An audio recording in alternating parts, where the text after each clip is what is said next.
Hello and welcome to the TATV Defence Monthly, the programme where we look at what's going on in defence in our emerging markets of Africa, Arabia and South Asia. I'm John Lake. In this month's programme we're going to be taking a look at offsets and how they fit into the defence manufacturing plans in the Gulf. We will hear from Defence correspondent Menon about India's debut appearance in the UAE's Desert Flag exercise this month.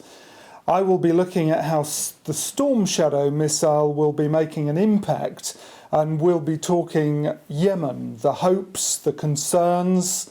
Jay will join us from Delhi during the programme, and I'm joined here in the studio by Editor-in-Chief Alan Peaford, MBE, to talk about the news and the issues. But first, there's a really important message from our sponsors about a key event just 1 year away that will impact our entire industry.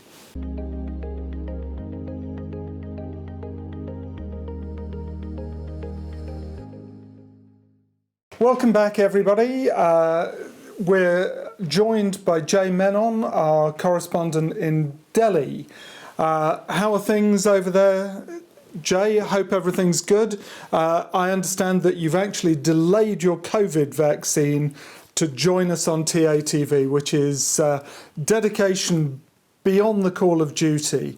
Now, Alan, you're really switched on when it comes to Middle Eastern politics, and I know you've really been following the whole Yemen-Saudi thing really closely. What's your take on that? Well, the biggest challenge with Yemen, of course, is the international perception, which has caused some problems. And in fact, I think it's fair to say that those coalition countries, particularly Saudi Arabia, have been hit pretty hard as well. There's been more than 200 SSMs and drones that have been shot down by the coalition forces on attacks over Saudi Arabia. It's really interesting that you should say that, because obviously the world's media and the normal press and the broadsheets and the tabloids are full of what Saudi is doing, and really concentrating on the occasional targeting errors they make that makes some of the attacks that we know are really carefully planned look indiscriminate. They're not, but we don't generally hear about what's prompting that, and so that's really interesting to hear. But I think what is interesting as well was this week, of course, Saudi has outlined a peace proposal for a ceasefire, which was pretty good. Prince Faisal, the foreign minister, said this is it. We will remove the blockade as part of as a ceasefire, and that's always been a problem in the past because of the belief that weapons, missiles, and so on are being delivered into Yemen from Iran, and so that's a big step. And I mean, I think we all hope that for humanitarian purposes that this ends. But those threats have been going as far as Riyadh. We've had a couple on Daman and the oil refineries, Yanbu, of course, and indeed the holy city of Mecca. So there's been a lot happening. So we're really hopeful for this. But what I find has been really interesting, John, has been the need for training against this, because we talk a lot in defence programmes, don't we, about the highly sophisticated weaponry that's in there. But actually, against some of these homemade devices, they're not so good. And we were at IDEX, Jay and myself, a month ago, and we met up with Houbara, the Qinetiq division, and they've been developing something out of one of their older training devices in order to help the Saudis defend against these kind of attacks. Yeah, because a relatively simple training drone is suddenly representative of a real-world threat. Indeed. Well, let's have a look at that interview. So we have the full spectrum of Qinetiq's target systems available to our customers here. And it's interesting that we now have quite a lot of demand for the lower and slower targets, which we've had for some time in the inventory, but they've become much more relevant as an accurate representation of the types of threat that forces in the Middle East in particular are facing, whether that's in Syria, Yemen, and elsewhere from asymmetrically generated drone attacks. So typically what we're seeing are, and you've had a look at the snipe target, which is pretty much identical in terms of the physical size. They are becoming increasingly sophisticated and are able to deliver a payload that certainly is enough to cause quite a lot of worry and concern, and indeed damage to infrastructure, damage to aircraft at airports and so forth. What's typical of them is that they are made with materials that have a relatively low radar cross-section, and they fly pretty slowly, and they make very good use of GPS. So training becomes vital. Houbara, through its parent company Qinetiq, has access to some great unmanned or towed drones that range from the Banshees that can emulate fighter jets through to the snipe target. And it becomes a cost-effective way to test your systems and train people to prepare for attacks on key installations like oil refineries. So we're doing really two things with them. Our customers are using them for training, using their current, their legacy air defence types of capability, and that's both air-to-air and ground-to-air. But they're also here using them to test and evaluate new weapon systems that are being produced in the domestic market. We would typically fly one of our targets for something between 1 and 2 hours on a range of different types of profile, but those profiles are designed to match what our customer believes are the most likely threat profiles. These are all flying independently. They're remotely controlled by us using our control equipment. We launch them off a lightweight launcher, and that launcher can be on the ground, but also we can actually take these launchers out to sea as well and use them for the maritime, because quite a lot of these threats are coming across the littoral. Obviously, defence spending has a tendency to grow and grow, and the cost of kit in particular is the inflation. The defence inflation is always much higher than the background rate, and so it's really interesting to see that people, in India and in our region, are driving down the cost of equipment. Yeah, I spoke to Ivor Ichikowicz, who is the president of the Paramount Group from South Africa, great ambassador for Africa, but of course opening offices now in Israel. They're in the UAE. They really are a global defence business now. And Ivor was explaining how the technologies they're developing in India that are fit that are fit for purpose are now being looked at very carefully by global markets. This is what he had to say. So Paramount today truly is a global business. We are very proud of our African roots. We have learned a huge amount from our African partners and our African customers, and today we work in more than 30 countries in Africa. What we've learned from our African partners is how to produce or how to create technology that is world-class and make it available affordably. So Africa, manufacturing quite well. And India, Jay, I know, you're producing some incredible stuff from there that's getting attraction now. I don't know, is that a lower cost or what? For India, compared to the companies like Raytheon and MBDA, for India, the missiles made indigenously are much lower in cost compared to what we buy from abroad. It is cost effective that way. And at the same time, the indigenously made missiles are in demand in countries like Middle East and the Southeast Asian nations, And recently, even Saudi Arabia and UAE, they have shown interest in the BrahMos and Akash missiles. So we can't say that they are cheap, but it's cost effective for India when compared to buying missiles from abroad. That's a really interesting point, because BrahMos is a really interesting example, and it's not being purchased because it's cheap. It's a really effective long-range anti-ship and air-to-surface and surface-to-surface missile.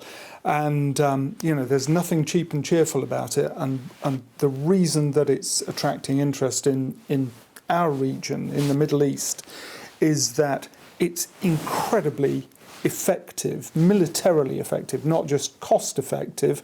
And the other big advantage, of course, is it's coming out of India and there's no ITAR constraints. The Americans can't meddle, they can't prevent you from exporting it to X or Y or Z. Now, if we look around the world, and we're seeing it in the Middle East, where there's a growing defence industry, and traditionally we've seen offsets working where Americans, Europeans and so on are working on it. It looks like they might be coming back. Chuck Grieve's just done a smashing little interview about that. So let's have a quick look at that. Yeah, let's. Alan, it appears the Saudis and the UAE have become very strategic and targeted in their offset policies in recent years. Now they're aimed at developing their own high value-added sectors in areas of new and emerging technology. I've been speaking to Dr. Kogila Balakrishnan of the Warwick Manufacturing Group, an expert on offsets, about what came out of the IDEX conference. The headline story there was all about collaboration and cooperation. What's particularly interesting is that this message was coming from both global and domestic players. I asked her what she made of this. There was certainly an interesting twist at IDEX to how major primes were emphasizing the need to build long-term sustainable relationships with local partners and with other stakeholders in the region. We heard Tim Cahill from Lockheed Martin stressing the importance of industrial participation, which is a strong commitment, hugely positive and encouraging. You seldom hear this from US primes who traditionally take a very hands-off approach to offsets. We also heard the director of the USA's Defense Security Cooperation Agency suggesting there could be changes coming in the American approach to export markets. How significant do you think this is? Very. This was Heidi Grant talking about change in US culture. The game changer is her commitment to setting up a process to make technologies available to partners and allies. This is a positive step forward, considering the US export control and approval processes are hugely complex, difficult, and also time-consuming. And we have seen this happen in the past. What was interesting is that there is now a move to thinking about innovative ways to increase competitiveness for equipment and systems used by US military, but stretching it out to group capability that involves partners and allies. These changes will be hugely significant to demonstrate the collaborative effort being taken by the US and other partners in Europe to engage in sharing capability and economic spin-offs. The US, of course, dominates the export market, but Europeans have been quite active here too. Saab, Thales, MBDA, Leonardo BAE Systems, the Thales Emirat Technologies joint venture, announced plans for a radar center of excellence, and Saab committed to R&D on a sensor system. Yeah, this is clear evidence of how offsets will play out in the region moving forward. There's no doubt that in the future, defense procurement decisions will not be solely based on price or technical capabilities. Offsets is certainly going to carry significant weight in finalizing international tenders and award of contracts. We also saw IP deals between some major regional players. Where is that heading? I think you're talking about Edge and Tawazun of the UAE and the Saudi Arabian entities GAMI and SAMI. Regional collaboration in offsets is very healthy. I certainly see this as a very positive move. Edge and SAMI are both conglomerates at the delivery end of the program, while GAMI and Tawazun are their respective national authorities responsible for procurement and execution of offset policy. There are plenty of opportunities for both countries to collaborate and complement each other and to learn from the strengths of each other's policies. The UAE certainly has been the lead for offsets in the region. With its brilliant track record, the UAE should be a catalyst for reform, especially for Saudi Arabia and the other GCC countries. How can offsets work alongside strategies such as Vision 2030 in Saudi Arabia and the Fourth Industrial Revolution in the UAE? Exactly. In practice, there is sometimes a disconnect, as offsets policies tend to overly focus on direct industrial benefits related to defense and security industries, while national industrial strategies, such as the one that you've just mentioned, are broader and they focus on the wider industrial and technological sectors. the offsets authorities actually need to engage with the different stakeholders and incorporate the national industrial strategy requirements so that the implementation is aligned. Thanks, Kogi. Alan, back to you in the studio. Thanks very much, Chuck. Now, obviously, training is absolutely key, and there has been big news in the training world this month with the acquisition of L3 Harris's military training business by Canada's CAE in a deal worth, what was it, $1 billion? Yeah. Blimey. And have you been looking at that, Alan? Yeah, I talked to Marc-Olivier Sabourin, who is the head vice president for international for CAE. And it was great because he explained how the synergy of those businesses have come together. Excellent. But I asked him as well, what does that mean for the Middle East? And we can see actually what he actually said. I think the Middle East region is very important for us. So if you look at the most of the countries' strategy in the Middle East is to achieve a knowledge-based economy through innovation and digital transformation. And they're very much at the forefront of this, and particularly where it affects national security, which when you look at our strategy, in fact, it aligns very well with our vision. Our goal in the Middle East is to contribute to this digital transformation and military modernization as a provider of training and operations support solutions. And the way we are going to do this is actually to grow locally, highly skilled workforce to support the local customers with local workforce and, let me say, global knowledge. And that's the way we're going after a business. That's the way we've been successful around the international region. And we're setting this up with companies in the Middle East now. Synthetic training is obviously absolutely key, but there is a danger of taking it too far. Here in the UK, there's a lot of criticism coming out because, elements within the Royal Air Force are looking for an 80-20 synthetic live training mix. Now, if you're a young lad and you're joining the Air Force and you want to be a pilot, you want to fly more than once a month. You want to get out there, feel the G's coming on, and arguably, you only get that final 10-20% of operational effectiveness. Now, I know that Jay has been out looking at the Desert Flag exercise. Now, that's live flying, live training. You're not going to be able to do that and prepare for it if all you've been doing is sitting in front of a computer. So let's look at what Jay found out. Despite the pandemic and ensuing restrictions, India's military exercises with what it terms friendly foreign countries have continued unabated in the past few months. The Indian Air Force, for the first time, participated in an annual multinational air exercise hosted by the United Arab Emirates, the 6th edition of exercise Desert Flag, which began on March 3rd, concluded on March 21st. And before that, India also had an exercise with the French Air Force called the Desert Night 2021 in January, which the Indian Ministry of Defence described as first of its kind bilateral exercise. Coming back to the Desert Flag, the IAF participated with 6 Sukhoi 30 MKI, 2 C-17s and 1 IL-78 tanker aircraft. Along with India and the UAE, air forces from the United States, France, Saudi Arabia, South Korea and Bahrain also participated in that exercise, which was held at Al Dhafra Air Base in Abu Dhabi. On the operational side, the military exercises normally enable militaries to undertake and understand each other's drills and procedures, overcome language barriers and facilitate familiarization and equipment capabilities. It also facilitates understanding and familiarization with new technologies that other countries may be utilizing.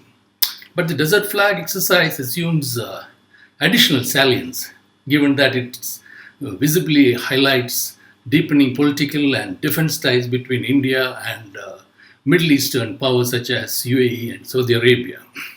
Historically, India's relations with these countries had been convoluted and at times antagonistic due to a range of factors, providing yet another data point illustrating the growing India-UAE defence ties. An Emirati Airbus tanker provided mid-air refueling support for 3 Rafale jets on their way to India from France. And naturally, India's participation in the Desert Flag has definitely raised a few eyebrows, especially that of arch rival and neighbor Pakistan, who used to be a close ally of Saudi Arabia and the UAE. And interestingly, in Saudi Arabia's Vision 2030 roadmap, India has been declared to be one of the 8 strategic partners. So it's, it is important, isn't it, for these different countries to actually work together when they are likely at some time to have to be called on. Every time you go to war, you're going to go to war in a coalition with allies, and if you're not used to working with allies, if you haven't worked out the wrinkles of how to operate together, you're not going to succeed in war. And how to communicate. And how to communicate, of course. That's very true. So, where are we going now, John?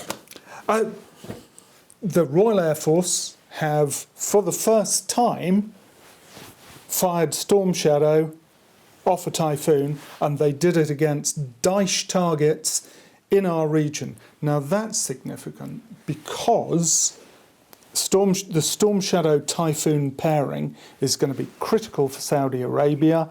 They already use Storm Shadow on the Tornado, but also both Qatar and Kuwait just buying the latest, greatest version of Typhoon. They're going to be buying Storm Shadow with it. So this is fantastic. I'm just watching on the monitor behind. We've got some imagery there of the Storm Shadow being fired. Just tell us about that.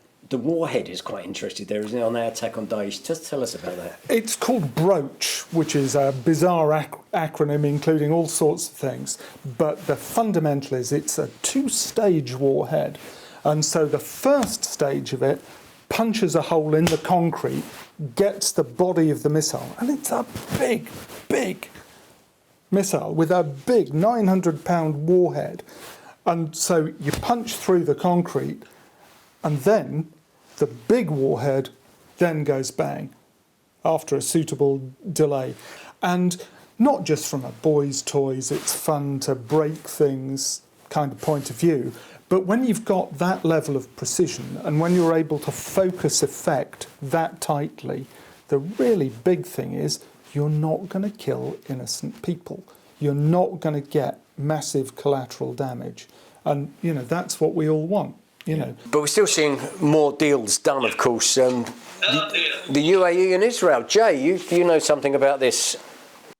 Yes, in one of the first major industrial collaboration between the defense sectors of the two nations, Israel Aerospace Industries has entered into a tie-up with UAE's technology group Edge to develop a system to counter the threat of unmanned air vehicles. And the system will be developed for the UAE and the wider Middle East market.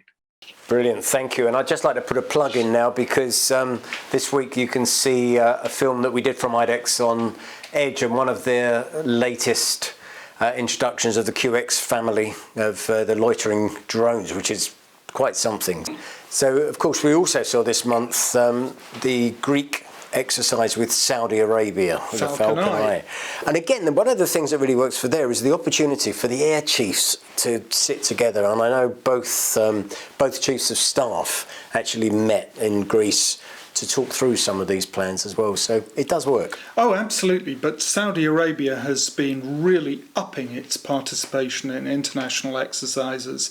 For many years, it's been going to France, it's done the odd red flag in the States, and it's sent squadrons to the UK, but it's really expanding, the scope of its exercises, and it's becoming a really capable First World Air Force.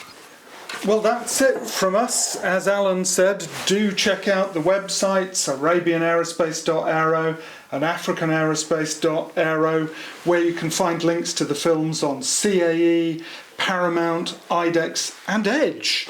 You can also subscribe to our YouTube channel. Just look out for Times Aerospace TV. We'll be back in a month's time, but don't forget to contact us with any ideas of things that you'd like to see us cover in the world of defence in Arabia, Africa and South Asia. Jay, Alan, thanks very much for joining us, and until the next time, do stay safe.